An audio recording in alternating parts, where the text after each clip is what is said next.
Docteur Ousmane Kaba, il faut le rappeler, il est député, président du parti PADES. Dans un instant, nous allons l'interroger dans cette émission, les grandes gueules. Voilà, je sais qu'il y a beaucoup d'auditeurs qui s'attendent ce matin à dire que le signal est coupé, mais bon, ceux qui nous écoutent évidemment sur le bouquet Canal+, là ça passe. Docteur Ousmane Kaba avec nous dans ce studio. Bonjour docteur et bienvenue.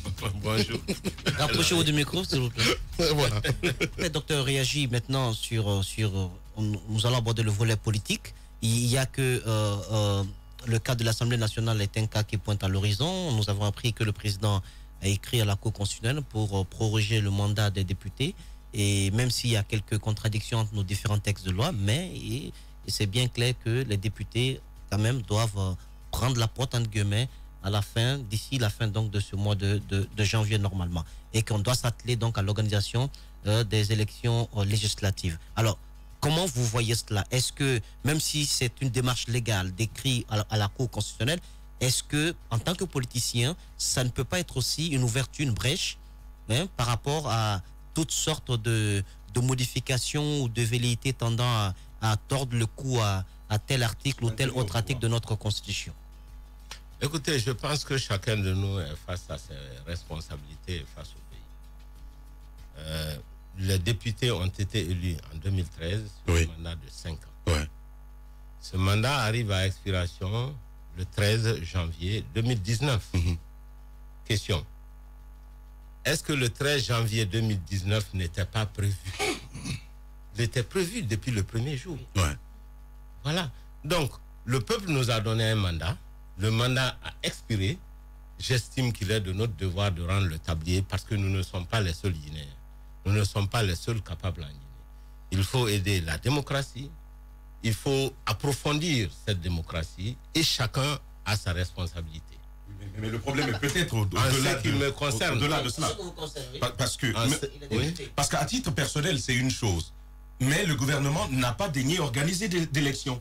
Le gouvernement, le président de la République a écrit à la Cour constitutionnelle, est-ce que oui ou non vous seriez favorable à cette prorogation, continuer à exercer, d'ailleurs légalement, comme député de la République?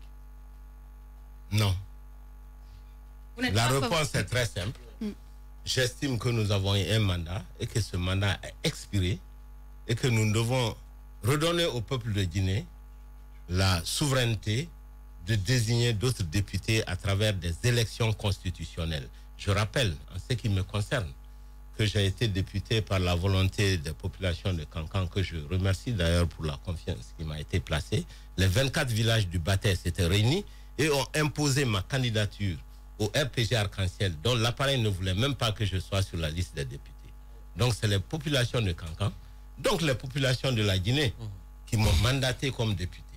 Aujourd'hui, nous avons atteint le terme de ce mandat. Moi, Dr Ousmane Kaba, je considère que c'est mon devoir de me retirer et de dire au peuple souverain de Guinée, élisez d'autres députés parce que je ne suis pas le seul Guinéen. Voilà. Bien. Docteur Ousmane Kaba, il faut le rappeler, un député, président du parti PADES, notre invité ce matin. Allez-y, madame. Qu'est-ce qui pourrait se passer éventuellement? Vous annoncez qu'à partir du 13, vous ne resterez plus à l'Assemblée, vous ne siégerez plus à l'Assemblée, vous allez vous retirer.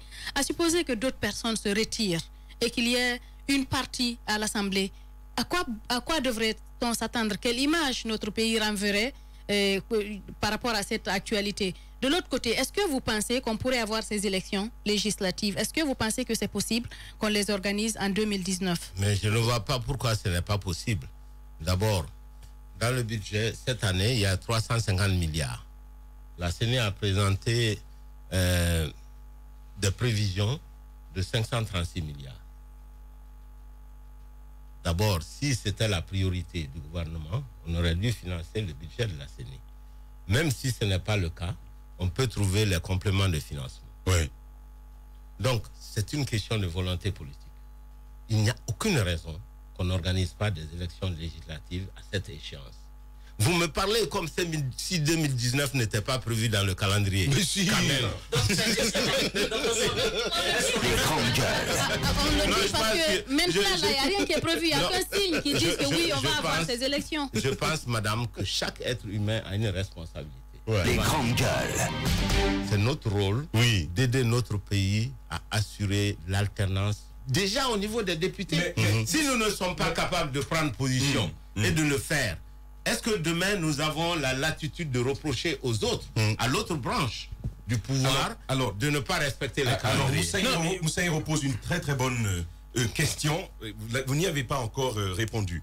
Supposez, et c'est d'ailleurs l'hypothèse la plus plausible, supposez que là-bas, du côté de la Cour constitutionnelle, on proroge votre mandat. J'ai déjà entendu d'autres députés qui ont dit non, je ne siégerai pas. Mais le fait sera là. Damaro a dit que lui, il renoncerait à son traitement. Pour une fois, je suis d'accord avec Damaro. C'est quoi les conséquences? Moi, ma question finalement, est-ce que vous avez pensé, par exemple, aux conséquences sur la démocratie d'avoir une Assemblée nationale monocolore? C'est là la question que nous posons ce matin. D'abord, c'est une très bonne question. Mais il n'y aura pas d'Assemblée monocolore. Une Assemblée monocolore n'est pas une Assemblée nationale. Si nous n'apportons pas notre caution, je pense que le pays trouvera la solution. La solution, elle est simple, elle est dans la Constitution. Il faut faire une nouvelle élection. Maintenant, si à un moment donné, je pense que chaque Guinéen est devant ses propres responsabilités. Nous ne sommes pas toujours comptables de ce que font les autres, mais nous sommes comptables de notre propre comportement. Voilà. Omar Mariko, du côté du Mali, a été clair. Amené, docteur, à être précis sur une question sur laquelle il avait commencé à se prononcer. Vous avez dit en ce qui vous concerne. On rappelait le cas de la prise de position de l'honorable Amadou Damaro Camara, qui a dit avoir déjà écrit au président Kori Kondiano pour renoncer à un quelconque traitement si le mandat du Parlement venait à être prorogé. Vous, en ce qui vous concerne, d'un côté, est-ce que vous allez siéger si ce scénario venait à se produire? Est-ce que vous allez siéger, vous allez continuer à siéger si le mandat du Parlement était prorogé? Et deuxièmement, est-ce que vous allez continuer à recevoir vos traitements? C'est une très bonne question. D'abord, je t'ai dit tout à l'heure que je partage pour une fois l'avis de l'honorable Damaro. Je pense que c'est une escroquerie à la nation. Se faire payer pour un travail qui n'est pas fait n'est pas normal. Mais vous serez en train de travailler. Si votre mandat est prorogé pour 6 mois, ce serait le travail quand même, c'est pas du bénévolat. Et ce n'est pas parce que vous allez boycotter que l'Assemblée nationale ne fonctionnera pas. Vous allez boycotter que l'Assemblée nationale ne fonctionnera pas. Non, ça c'est l'autre risque que nous craignons. Tamba, je l'ai dit tout à l'heure, aucun être humain n'est responsable de l'ensemble de la collectivité. Mais chacun d'entre nous, individuellement, est responsable de soi-même. Alors, moi, je renvoie la responsabilité à toute la génération des politiciens guinéens. Lorsqu'une situation est difficile, il faut retourner au fondamental. Le fondamental, c'est que ce pays nous a donné un mandat de député pour 5 ans.